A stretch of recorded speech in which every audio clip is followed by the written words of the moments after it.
Hello vlog! So welcome to my first one that I'm going to be doing for this semester. The article that we read this week was Race, Class, and Disproportionality, Reevaluating the Relationship Between Poverty and Special Education Placement. When looking at it, I kind of wanted to figure out what I thought important things that were to come out of it. And some of the things that I noticed that I feel like I knew, but I didn't really know that much about was how children are diagnosed and what kind of things go into a diagnosis, since a teacher often, well, always isn't the person actually doing the diagnosis. It's more of you can maybe suggest to parents or administration that you think this might be a thing, but looking at behavior and academic abilities and just seeing how that can play a role in how a child is diagnosed. I know for me, I was diagnosed with ADHD or ADD when I was in 9th grade.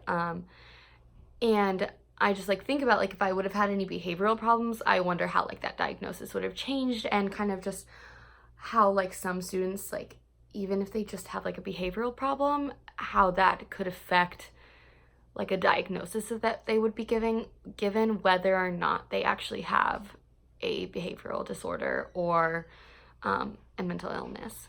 Another thing that I was looking at when I was reading this article was I think before I read this, I thought of disabilities as something that affect everyone and anyone, and having a disability myself, I've seen that as a person who's in the upper middle class, experiencing that. However, looking at this article, I don't think I've realized how much this affects other people and the different way that it affects other people.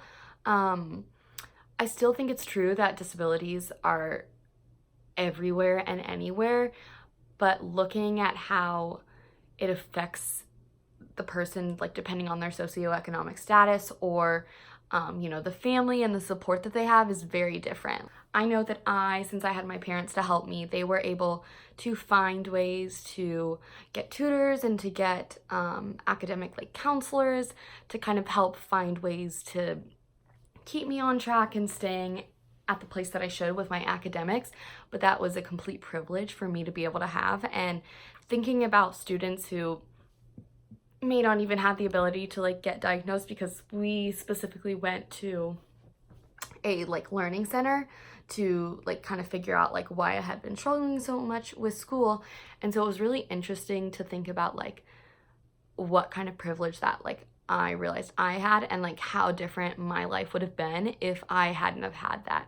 I now take medication to help keep me focused during class, and I use a lot of different strategies for when I'm doing work to kind of figure out better ways that work in my brain. Just, I know, because I get distracted so easily. And so it was interesting to think how students who didn't have access to those things would be doing. So going along with that thought, it makes me think that students could be overdiagnosed for behavioral problems and sometimes might just automatically be labeled as a student with a disability, a behavioral disorder, because they've had one or two behavioral problems in their school, either getting into a fight or arguing with the teacher or something. I feel a lot of times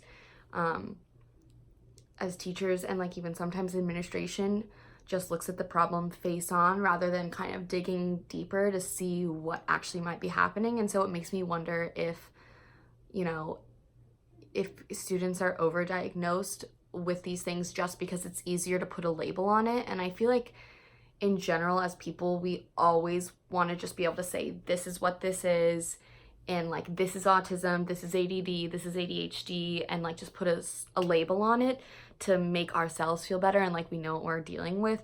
However, with disabilities and with being with people in schools, we have to realize that not a label doesn't just necessarily fit on a student, and there's so many other factors that go into how a student interacts with other students, with teachers, with administration. And so I think that that's something that should be looked more into before a student is just diagnosed with a disability.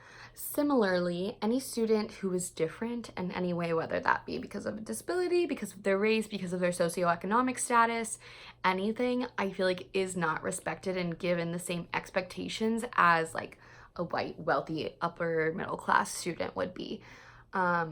I remember we talked about in class the deaf student who in school she was, she was at the same level as her peers.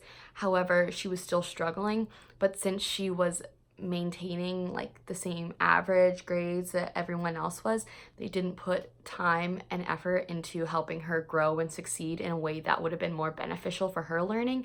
Rather, they let her stay at that baseline because it was just easy and it was what was the simplest solution.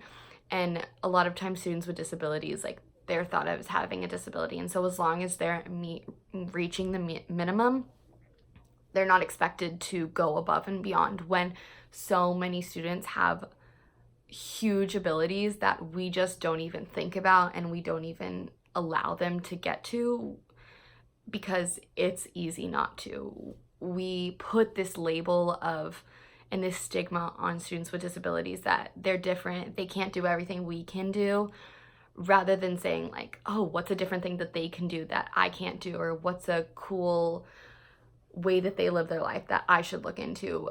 We just say, as long as you're doing the minimum, that's fine with us. And rather than allowing these students to grow and have and reach their full potential, we just kind of cut them off. Anyway, that was kind of some of my big thoughts that I had from this week, from this article, and a little bit from what we talked about in class. I really have enjoyed this first week of like full lecture and everything.